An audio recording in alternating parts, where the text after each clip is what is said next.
pela primeira vez, chega a um empate técnico a aprovação e a reprovação ao governo Lula. Porque antes ele tava com mais aprovação. Olha aí, ó, o gráfico mostra exatamente isso. Ele estava consideravelmente com mais aprovação. Você vê que tem uma subida ali no mês de... Né, ele começa com 52, todo governo novo, entre aspas, né, costuma começar com aprovação maior, caiu para 49, subiu para 51, agora caiu para 58, mas o que surpreende mesmo é que a rejeição do Lula não parou de subir, olha só. Então, hoje em dia, 48% das pessoas aprovam o governo Lula, 45% das pessoas desaprovam o governo Lula, que dá um empate técnico considerando a margem de erro, e 7% não sabem. Vamos começar com o Guto dessa vez, né? Pô, o cara fica na tela aí, eu sempre esqueço de começar com ele. Guto, o que deve aí essa subida de desaprovação do governo Lula? Seria esse monte de escândalo, esse monte de deslizes que o governo costuma dar, ou você acha que é outro fato que tá acontecendo? Guerreiro, eu abri aqui a pesquisa na tela, aqui no computador, né? Precisaria dar uma esmiuçada aqui nesses dados, mas o que eu vejo é que os evangélicos cresceram muito, né? Então, talvez essa pauta de costumes, essa questão do aborto sendo, né, colocada em pauta, pode ser algo que esteja interferindo na popularidade dele.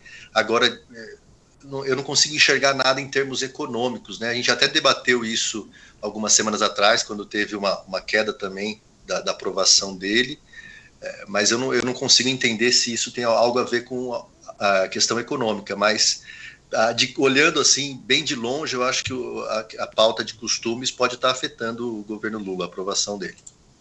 Ô, Julito, volta a pôr na tela, então desce um pouquinho pra gente, que a gente pode entrar nos detalhes aí, só pra mostrar pro pessoal. Eu ia falar, eu acho que o Guto foi muito preciso. Sim. É exatamente isso.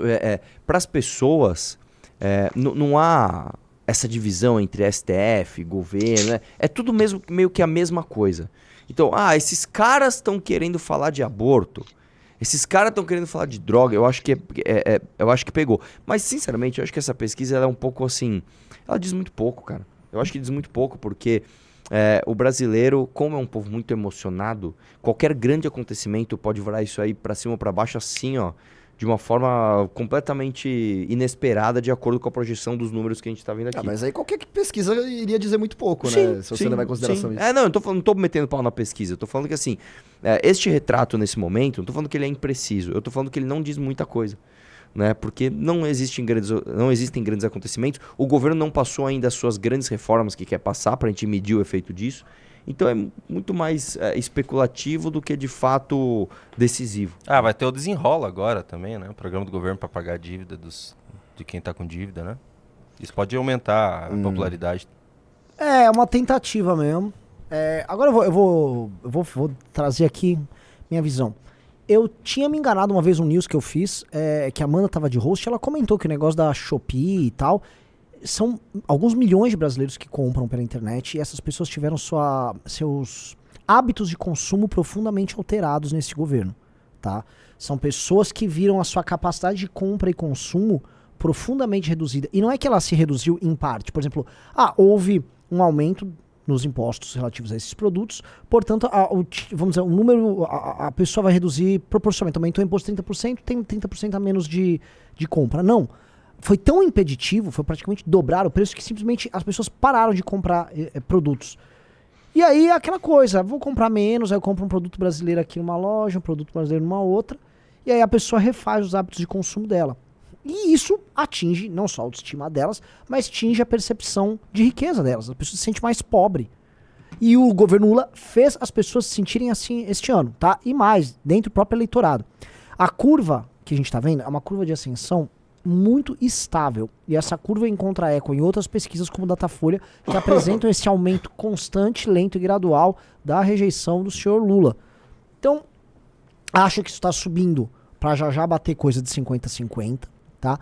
Não é uma rejeição, não é uma desaprovação baixa. Vamos combinar que é uma desaprovação já que tá batendo o número eleitoral do Bolsonaro, tá? Ou seja, vai ficar mais ou menos assim, quem votou contra o Lula desaprova o governo Lula. Isso é muito ruim para ele. Acho, tá, que as pessoas ainda vão deglutir em lugares mais escolarizados. Vou dar um exemplo, aqui em São Paulo, o caso que aconteceu lá no governo vai aumentar o ódio ideológico contra o governo, aquele negócio da Paulista, não sei o quê. Aquilo pegou, as pessoas ouviram essa história. Eu acho que a ideia de acirramento ficou muito clara. E eu acho que é uma coisa que tende a acontecer, que se o Lula não der um cala-boca econômico muito grande, e isso não vai vir, eu acho que ele vai ficar capengando, indo para as eleições municipais de 24, capengando, não vai conseguir fazer a renovação que precisa no PT, e aí eu vou falar um problema dele, coisa que a gente sabe de bastidor lá. Se o Lula não conseguir fazer uma renovação política de novos quadros no PT ganhando prefeituras e tal, o próprio PT vai começar a questionar se tá valendo a pena, entre razões e emoções, vamos dizer, uma gestão Lula. Porque vocês estão entendendo, isso não é uma gestão do PT. Esse não é um governo do PT. O governo da Dilma foi um governo do PT. O governo do Lula foi um governo do PT. Este aqui é um governo do Lula. E o PT, ele tá, não digo escanteado, mas ele tá minoritário dentro do próprio governo. A ponto de, é um governo Lula-Janja. As nomeações que ele tá fazendo pro STF, olha só, Flávio Dino é do PCdoB. Flávio Dino não é do PT. E o Flávio Dino é um cara que não é o Rui Costa, assim, é um cara que inclusive eles brigam ali entre eles. Os próprios quadros do PT ficam meio desagradados, né, Renan? Quando ele dá preferência aí pra gente de fora, né? Exato, e o Zanin também. O Zanin é advogado do Lula. Ele não é advogado do PT, é advogado do Lula. Então, assim, é um governo do Lula, as nomeações são feitas pelo Lula, quem aparece é o Lula e a família dele. O Lula meio que tá dando de ombros, assim, pro PT. O único cara que representa o petismo, que ele tá, tipo, gostando e tá esposando aí pra levar pra frente é o Haddad. Agora, se ele vê também que o Haddad não entregou em economia, ele vai falar, dane-se o Haddad. Ele jogou a bucha no Haddad. Haddad, você quer ser meu sucessor? Vai crescer isso aí. Se não for crescer também, não vai ser sucessor de nada também. Você se ferrou. É tipo, ó, ou vence tudo pra mim, ou você se ferrou. E a situação do Haddad é essa. O Haddad tem uma aposta mortal. Ou ele faz acontecer, ou não, né? Ele também se for. Porque também assim, o Haddad perdeu a eleição de prefeito em 16, ele perdeu a eleição de presidente em 18, ele perdeu a eleição de governador em 22. Haddad perde tudo. Então assim, ele vai fazer o quê? Se ele der errado agora, ele vai também, né? Perdeu na reeleição no primeiro turno para a Prefeitura de São Paulo. Sim. Agora, é interessante que você coloca da Shopee e da questão do consumo, né? Porque a gente já falou aqui no programa várias vezes que a popularidade do Lula, ela se deve muito justamente à questão do consumo, né? E as pessoas votam nele não necessariamente porque gostam do Lula ou das ideias políticas do Lula, mas que na época da presidência do Lula ele conseguia comprar uma geladeira, a pessoa conseguia comprar uma televisão e ela atribui esse sucesso ao Lula. Realmente, né, Renan, se ele não entregar de volta essa questão do consumo para as pessoas, eu acho que as pessoas podem virar para um outro político, para um outro presidente aí, né? Eu acho que, assim, dá para ver das eleições de 18 para 22. Em 18, periferia do Rio de Janeiro, periferia de Belo Horizonte, São Paulo, capital, as regiões metropolitanas do Nordeste, esses caras migraram votos, assim, da Dilma, vamos lá, combinando 14, é o mapa eleitoral da Dilma, esses votos foram pro Bolsonaro. Uhum. A gente tá falando aí às vezes de coisa de... comparando, como se o Bolsonaro fosse uma sequência do Aécio, ele ganhou ali mais uns 5, 6, 7 milhões de votos tirados do adversário. Nessa eleição, esses votos retornaram pro PT.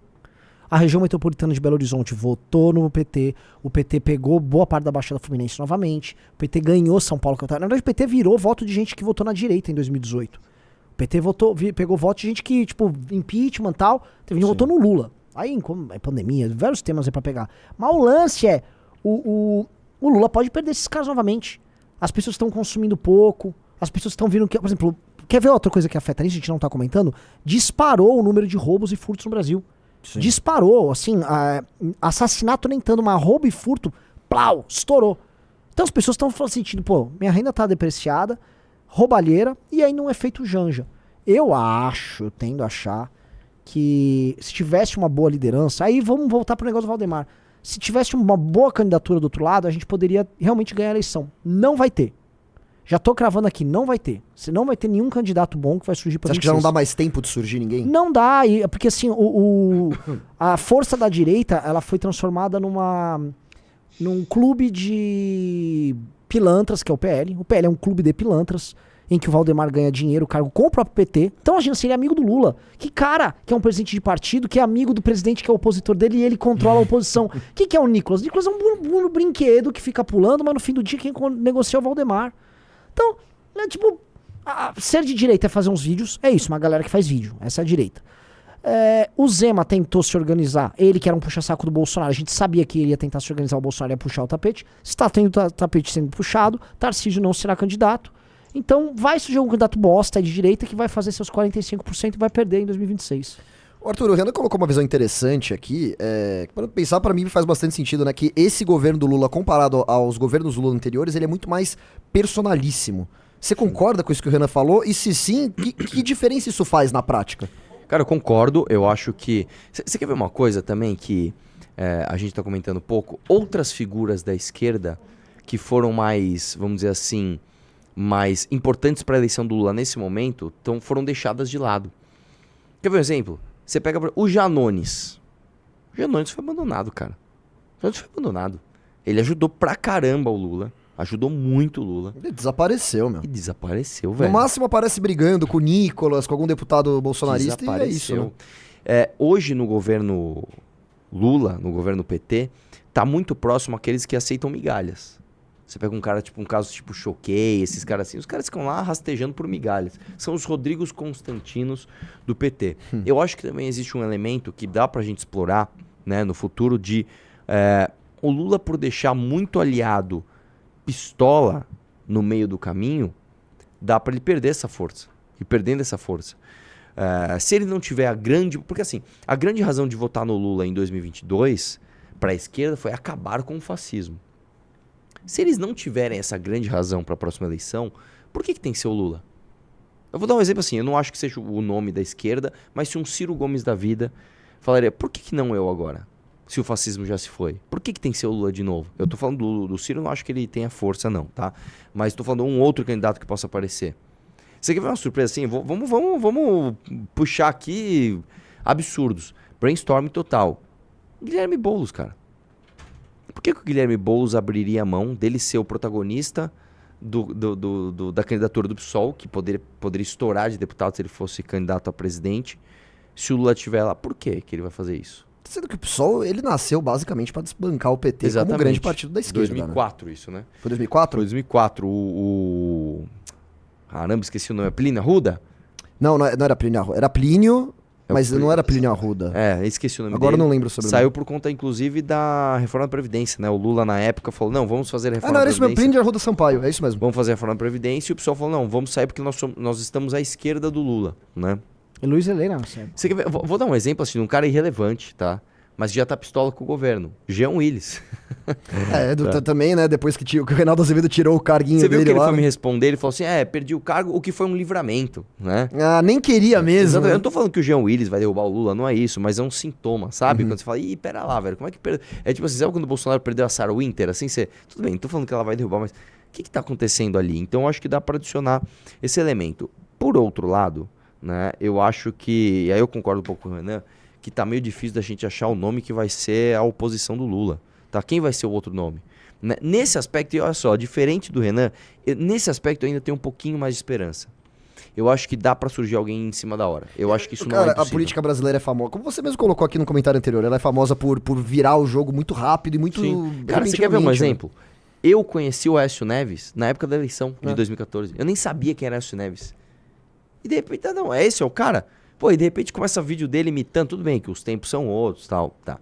Né? A ascensão do bolsonarismo foi meteórica, tá? E eu acho que nesse mar de faltas de lideranças, pode ser, cara, por que não? Quem? Posso dar um exemplo? Vamos falar do próprio Gentili, vamos supor que, eu não tô torcendo por isso, mas vamos supor que ele perca o emprego no final de 2025. O que impede o cara falar, Quer saber? Vambora, né? E só uma coisa, pra complementar Posso dar um o que exemplo? Nada a ver, desculpa, cara. Claro. Que minha cabeça estava trabalhando coisa aqui. Você imagina se a história do Monark vira uma grande história. Nossa, Monark presidente. Não diria ele candidato, não. Mas, de repente, a história do Monark vira um tipo assim, mano, olha o que estão fazendo com a gente. E ele apoia um outro cara que pode ser uma liderança que...